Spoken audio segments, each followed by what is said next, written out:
Bienvenue à toi dans ce nouvel épisode et aujourd'hui je te parle comment je pourrais dire? De l'alternative à la newsletter. Alors c'est un peu le serpent qui se mord la queue dans cet épisode parce que, j'ai fait la promotion de cette méthode et notamment du coup avec ce canal Telegram, voilà en complément moi de ma newsletter, mais ça peut être tout à fait une solution, viable à elle seule. Donc du coup, je fais la promotion de Telegram, de ce canal Telegram dans ma newsletter et pour dire justement, bah, comment faire pour se passer d'une newsletter. Donc c'est un peu, un peu le cercle vertueux, hein, parce que, ça fait d'autant plus de contenu pour toi. Donc c'est hyper intéressant et voilà. Donc peut-être que tu n'es pas à l'aise avec le fait d'écrire, régulièrement, après la fréquence est variable, mais régulièrement à ton audience, par email. Peut-être que tu penses qu'on reçoit trop d'emails, que tout n'est pas lu, que c'est trop invasif, comment je dirais? Ouais, c'est ça, un peu trop, intrusif. Voilà, c'est plutôt ça le mot que je voulais trouver. Et, pour autant, je refais quand même la promotion un petit peu de la newsletter. Je discutais dernièrement avec deux de mes clientes et on parlait de ça justement, de la newsletter et elles voyaient ma newsletter d'une façon différente que les exemples que je viens de te citer juste avant. En fait, elles savent que c'est la mienne, elles savent qu'il y a toujours un petit conseil, qu'il y a un ton frais, que ça se lit plutôt vite, que c'est agréable. Et en fait, elles ont une expérience positive de cette newsletter. Et même si elles n'ont pas le temps de la lire tout de suite, elles me disent je sais qu'elle est là, je vais la lire dans la semaine, mais elles ne se sentent pas du tout agressées par mon écrit et par le fait que je leur envoie un mail. C'est même plutôt le contraire. Elles auraient même plutôt, alors, elles ne l'ont pas dit comme ça, mais voilà, elles sont plutôt curieuses et elles sont moi, je pense qu'elles sont un tout petit peu accros quand même, un petit peu, même si elles l'ont pas dit. Bon, après ça, c'est ma vue de l'esprit, c'est aussi comme ça que j'ai envie de le voir. Mais en tout cas, ce qui est sûr par contre, et ce que je n'extrapole pas, c'est qu'elles avaient une expérience positive de, ma newsletter. Et justement, l'idée, c'est que, toi aussi, les gens qui pourraient te lire avec ta newsletter aient ce sentiment aussi de se dire: «Chouette, je le reçois, la newsletter, enfin, je vais apprendre des petites choses aujourd'hui, ça va me donner de la pêche, ça va me donner de la patate, ça va m'apporter une expérience». Ça va me mettre dans un sentiment, de joie. Alors peut-être de joie, peut-être que c'est trop fort la joie, je sais pas, mais ça dépend vraiment de comment tu peux, agencer ça. Mais en tout cas, quelque chose qui fait plaisir et qui est associé à quelque chose de positif. Malgré tout, si tu n'es pas à l'aise avec, l'idée d'envoyer des emails et notamment à une fréquence, heu, maximum, pas moins d'un courrier par semaine, parce que l'idée c'est d'occuper l'espace, hein. Je te renvoie à la précédente, au précédent podcast, sur ce canal.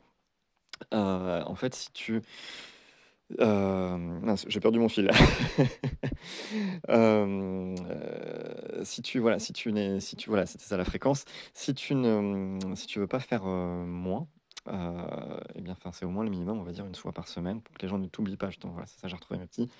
Pour que les gens ne t'oublient pas, que tu occupes l'espace de leur esprit, en fait. Et que si ils ont une question dans une thématique, toute dans ta thématique, tout de suite, ils pensent à toi. Ils pensent pas à quelqu'un d'autre, ils pensent à toi parce qu'ils t'ont lu, ils te lisent régulièrement, ils savent que tu es là et tu es dans leur radar et plutôt proche dans le radar. Et donc c'est en ça que c'est intéressant aussi d'avoir cette newsletter.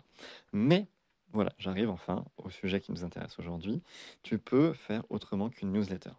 Il y a un petit côté où c'est peut-être un peu moins pratique parce que une liste de mails, tu peux l'exporter, tu peux la déplacer, tu peux la mettre ailleurs. Enfin voilà, tu peux, on va dire, un peu la manipuler. Alors qu'un canal Telegram ou un groupe Facebook, tu restes, dans l'écosystème de la plateforme que tu auras choisi et tu peux pas exporter les contacts, tu peux pas exporter les numéros de téléphone, tu peux pas exporter le mail puisqu'il n'est pas, visible. En revanche, tu as, entre guillemets «une messagerie» ouverte vers ces gens-là, un peu comme le SMS, sauf que c'est pas du SMS, c'est pas de la prospection téléphonique, pour, avoir plutôt un peu l'esprit, bah, chat, l'esprit un peu plus convivial. Mais des messages très courts, où tu peux partager, voilà, une pensée, tu peux partager une photo, tu peux partager une petite vidéo, tu peux partager un lien de quelque chose qui t'a inspiré et qui tu penses pourrait inspirer aussi, ton audience et en fait, au lieu de renvoyer les gens sur l'inscription à ta newsletter en donnant leur email, tu vas simplement les renvoyer sur ce groupe que ce soit un groupe Facebook, que ce soit un groupe WhatsApp, que ce soit un groupe Telegram. Ici, moi, j'ai choisi Telegram parce que je le trouve vraiment plus convivial et plus pratique que WhatsApp et surtout que les groupes Facebook, oui, avec Facebook Messenger et tout le blabla. Et puis surtout, si tu perds ton compte Facebook, là, tu as vraiment tout perdu. Donc vraiment, je recommande pas forcément cette méthode, bien qu'elle a l'avantage, voilà, si ton audience est majoritairement sur Facebook, bah, de ne pas leur faire quitter la plateforme. Donc il y a un côté où c'est beaucoup plus facile pour eux. Dans tous les cas, dans ce cas, je pense qu'il faut quand même essayer de faire les deux. Mais voilà, encore une fois, si tu veux pas faire une newsletter, fais au moins un truc, choisis un groupe et tu peux poster dedans. Alors l'idée, c'est de poster au moins peut-être 2 fois par semaine. Tu vois, finalement, ça demande une fréquence un peu plus élevée que la newsletter. Moi, j'avoue que là-dessus, je suis pas au carré parce que actuellement, sur ce canal, je publie 1 fois par semaine et la semaine dernière, je l'ai même pas fait. J'étais malade, j'étais pris d'une angine et ça se répétait un petit peu avec des choses que j'avais pu déjà dire. Donc du coup, je me suis dit, bon, je vais pas faire de, de podcast à ce moment-là. Voilà, j'ai besoin de me reposer. Mais voilà, l'idée, ce serait d'en faire même un petit peu plus.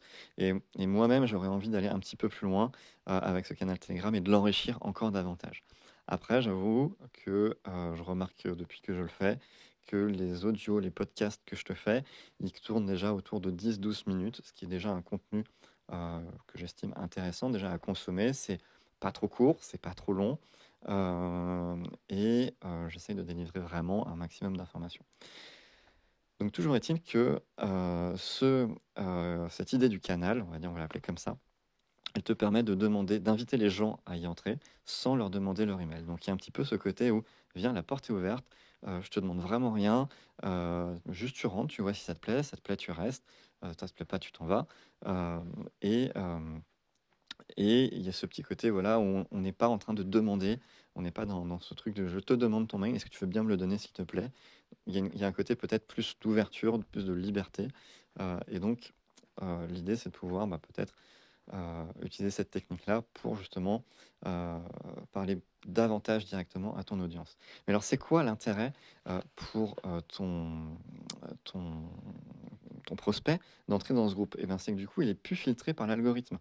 C'est-à-dire que tu peux proposer du contenu beaucoup plus personnalisé, beaucoup plus spontané, avec les exemples que j'ai cités avant, mais du coup, ce n'est plus filtré. C'est-à-dire que s'il est sur un groupe, s'il est sur Telegram, boum, il a sa notification sur son téléphone tout de suite de ce que tu viens de poster. Ça va être le cas pour toi quand je vais envoyer ce podcast. Et du coup, c'est entre guillemets sûr. Enfin, il y a beaucoup plus de chances qu'il le lise. En tout cas, il va voir qu'il y a quelque chose. Alors que sur les réseaux sociaux, l'algorithme t'en empêche tout simplement. Soit tu es directement sur on va dire le compte, c'est toi qui te fais la démarche d'aller voir. C'est pas toujours le cas, on ne le fait pas tous et on ne le fait pas pour tous les comptes qu'on peut suivre. Et c'est pas tout à fait la même expérience non plus. Et donc du coup, il y a ce côté où euh, il y a plus de chances, beaucoup plus de chances que ton contenu et ta proposition soient vus, lus, regardés, que si tu l'avais posté simplement sur un réseau social.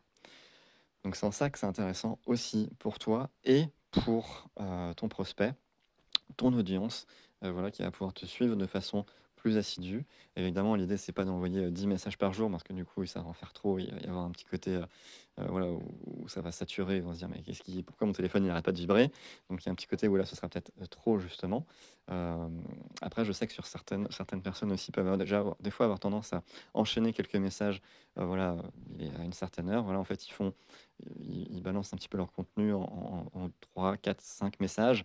Donc voilà, mais c'est sur une petite courte période, quoi, le temps qu'ils écrivent tout ça.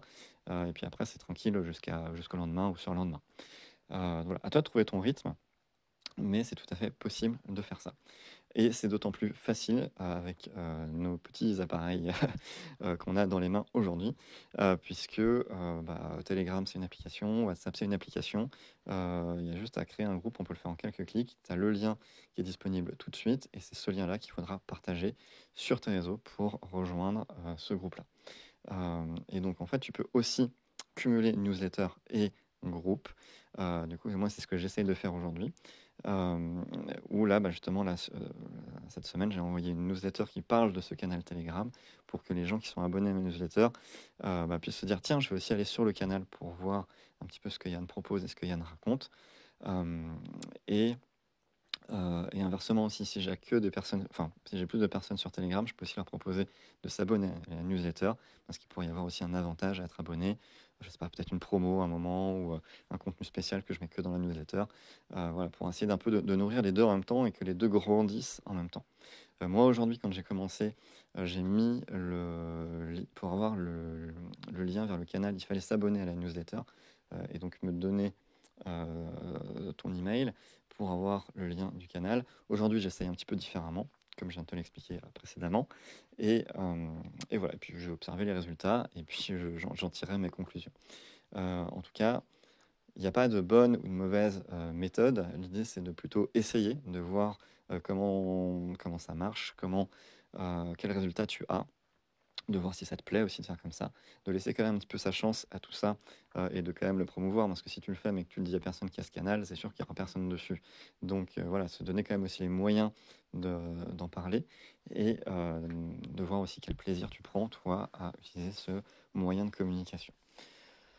Voilà, je pense que je t'ai dit un peu l'essentiel par rapport à ce média. J'espère que ça pourra t'inspirer. N'hésite pas à me le dire en commentaire et moi je te dis à bientôt dans le prochain podcast. Salut!